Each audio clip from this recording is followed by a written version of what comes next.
오늘은 블루베리 재배에 있어서 가장 중요한 부분 중에 하나인 병충해 방제 관련된 부분을 이야기하려고 합니다. 언제 어떻게 하느냐에 따라서 2배, 3배를 하더라도 피해를 볼 수도 있고, 그게 반의 반만 하더라도 완벽하게 병충해를 예방할 수도 있습니다. 먼저 첫 번째로 당연한 얘기일 수도 있겠지만 예방이 중요합니다. 병충해 피해에 의해서 방제에 대한 부분들은 시기가 제일 중요한데요. 자, 일단 보이기 시작을 하면 예민하게 반응을 해야 돼요. 늦었나? 왜 이게 갑자기 왜 생겼지? 그래서 빠르게 대처를 해야 됩니다. 제거할 수 있는 부분들은 제거하기도 해야 되고요. 혹파리 같은 피해들은, 또는 방제도 바로바로 일정을 잡아서 해야 됩니다. 주말인데 다음 주에 해야겠다, 내일 해야 되겠다.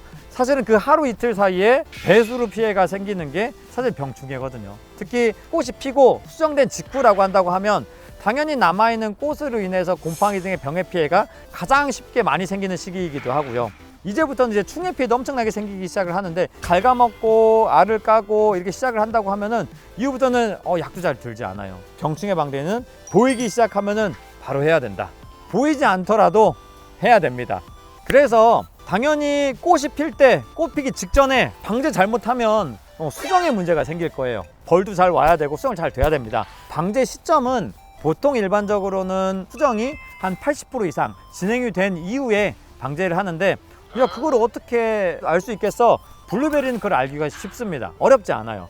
이제 블루베리는 이렇게 종 모양으로 이렇게 꽃이 하얗게 아랫방향으로 이렇게 핀다고 보면 수정이 되는 순간 꽃이 떨어집니다. 자, 안 떨어지더라도 갈색으로 말라요. 이건 문제가 되는 게 아니라 수정이 됐다는 증거입니다. 또한 이 꽃이 떨어지고 나면은 이 꽃 받침이 있을 텐데, 이게 열매가 되는 과정인데, 이 꽃 받침이 하늘 방향으로 고개를 듭니다. 이쁘게 고개를 들어요. 그래서 하얀색 꽃이 어느 정도 다 떨어져 있고 갈색 잎이 남아 있거나 다 떨어지거나, 또는 꽃받침들이 하늘 방향으로 바라보고 있는 이런 다발들이 80% 이상 과반수로 보이기 시작을 한다고 하면, 수정이 어느 정도 끝났구나 라고 생각을 하고 방제를 진행을 합니다. 그러다 보니까 방제를 할 수 있게끔 허락된 기간이 길지 않습니다. 당연히 약을 치고 바로 따면 안 되겠죠. 방제 후 언제가 지나야 기준치 이하의 잔류농약이 떨어지고 또는 광분해가 이루어져서 전혀 문제가 없는지, 이 시기라는 게 분명히 있을 거거든요. 그래서 저희도 방제를 할 때 여러 가지 약제를 쓰기는 하겠지만, 그래도 가장 안전하게 각 품종의 예상 수확 시기에 보름 전에 방제를 마무리하려고 합니다. 그러면은 실제 방제하는 기간이 한 2주에서 3주 정도 기간에 열심히 방제를 하는 거예요. 그럼 그때는 방제를 집중적으로 해서 완벽하게 병충해 피해를 잡은 상태에서 1주일, 2주의 시간을 보내고 잔류농약이 없는 상태를 만들어서 깔끔하게 열매를 빠르게 딸 수 있게, 그래서 이 일정을 잘 준비하는 게 중요할 것 같습니다. 다음은 방제를 할 때 쉽게 할 수 있는 실수가 몇 가지가 있는데요. 오늘은 좀 날씨가 좀 흐린데 해가 찌면은 엄청 더워요. 그리고 엄청 뜨겁습니다.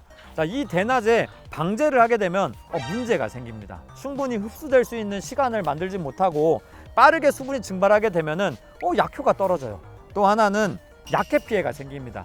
당연히 정배액이란 게 있을 텐데, 치자마자 빠르게 말라버리게 된다고 하면 그 독한 약이 실제 잎에, 열매에 영향을 줍니다. 그래서 약해 피해를 보게 되면 열매가 딱지 지는 것처럼 갈라지거나, 또 잎이 순간적으로 타거나 여러 가지의 피해가 발생할 수 있습니다. 가능하면 방제는 해질녘에 좀 서늘할 때 방제를 진행을 하는 게 가장 중요하다. 그리고 방제할 때는 흡수가 잘 되게끔 잎의 아래쪽, 기공이 있는 쪽에 충분히 적셔주게끔, 위에서 아래로 쏘는 게 아니라 아래에서 위쪽 방향으로 쓸어 올리듯이 방제를 하는 게 중요하고요. 충분히 충분하게 적셔질 수 있도록 충분한 양을 살포를 하는 게 중요하다. 그리고 당연히 방제를 진행할 때는 날씨도 잘 봐야겠죠. 내일 비가 온다는데 오늘 열심히 방제를 하면 안 되겠죠. 그래서 날씨도 보고 시기적인 부분들을 잘 해야 될 것 같습니다. 또 하나는 방제를 하다 보면 남을 수 있어요. 또는 오늘 방제하려고 준비를 해놨는데 이런저런 일이 있어서 미뤄졌어요, 내일로. 이 농약이라고 하는 건 시간이 지날수록 사실 침전이 되기도 하고 화학적인 변화가 이루어지기도 합니다. 그리고 날씨도 덥고 하다 보니까 변질이 될 수 있어요. 약을 타고 충분히 섞어주게 된다고 하면 바로 해야 됩니다. 너무 아깝다고 해서 남겨놨다가 며칠 냅뒀다가 전체 나무가 망가져서 올 한 해의 농사를 망치는 경우도 있습니다. 절대로 농약은 재사용을 하거나 또는 시기적인 부분들을 늦춰서 하지 말고 그날 판 것들은 그날 다 소비를 한다라고 봐주시면 될 것 같고요. 실제 농약을 살포할 때는 충분하게 동력 분무기로 해서 강한 수압으로 해서 충분한 시간을 가지고 섞어줘서 층이 분리되지 않게 침전되지 않게 완벽하게 섞어준 상태에서 빠르게 방제를 하는 게 중요하다라고 보시면 될 것 같습니다.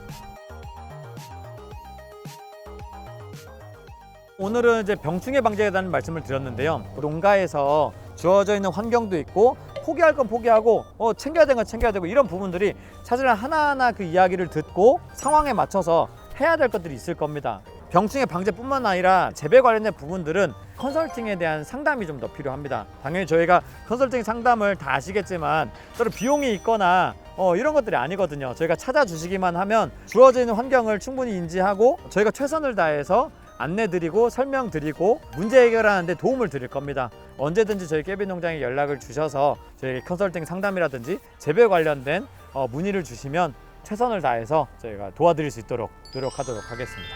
감사합니다.